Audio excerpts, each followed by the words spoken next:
Radhe Radhe everyone. आज हम शादी के बारे में चीजों को समझते हैं।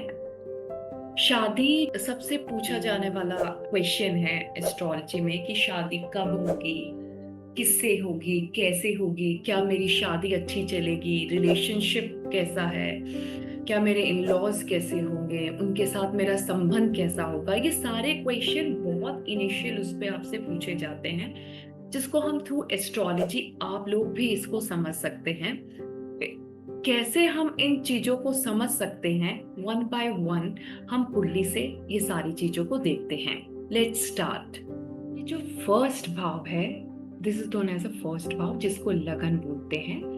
लगन के आप हैं, यानी कि कोई भी नेटिव का सेल्फ, और ठीक उसके 180 डिग्री यानी कि सप्तम भाव, 1 2 3 4 5 6 एंड 7, ठीक सप्तम भाव से हम क्या देखते हैं, शादी का इवेंट।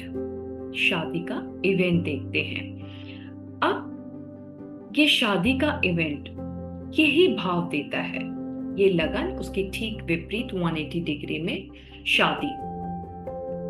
शादी सबसे पहले हमें शादी के लिए सप्तम भाव में कोई भी प्लैनेट आके बैठा है, सबसे पहले तो हमें उसी को देखना है कि वो एक्चुअली किस भाव से होके आया है, किस भाव का स्वामी है। फॉर एग्जाम्पल, यहाँ पर इसी कुंडली में सबसे पहले यदि यहाँ कोई प्लैनेट बैठा है, तो आप लोगों के लिए मोस्ट इंपॉर्टेंट थिंग है कि उस प्लैनेट को जज करना, क्या वो 6 8 12 या मेलेफिक प्लैनेट तो नहीं है। कई बार मेलेफिक प्लैनेट शादी के अंदर चीजों को खराब करते हैं। सेकेंड चीजें, अब ये लग्नेश, यहाँ पर कोई भी राशि है, कोई भी राशि हो सकती है। यहाँ पर 1 और 8 हुई तो मार्स, 2 और 7 हुई तो वीनस, 3 एंड 6 हुआ ये मरकरी से एसोसिएटेड है, 4 हुआ तो ये मून से एसोसिएटेड है,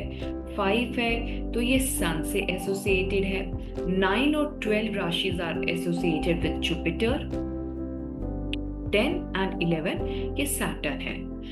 ये सब राशि, इसमें इस वाले भाव में कोई भी राशि हो सकती है। उस राशि का स्वामी, इस राशि से आप जान सकते हैं कि उस भाव का स्वामी कहाँ कहाँ जाके बैठा है। यदि वो लगन के हिसाब से इस भाव में यानी कि 6 अष्टम इस भाव में या इस भाव में बैठता है, तो रिलेशन जिसको हम बोलते हैं शादी,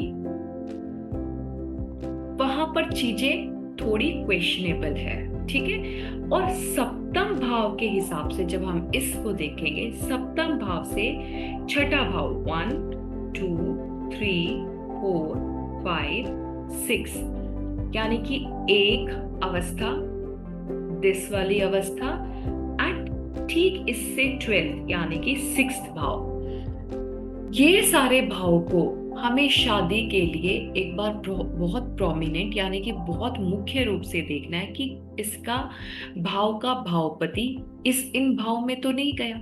यदि वो इन भाव में गया है तो वी हैव टू चेक, बहुत इसको ढंग से हम इस कुंडली को चेक करेंगे।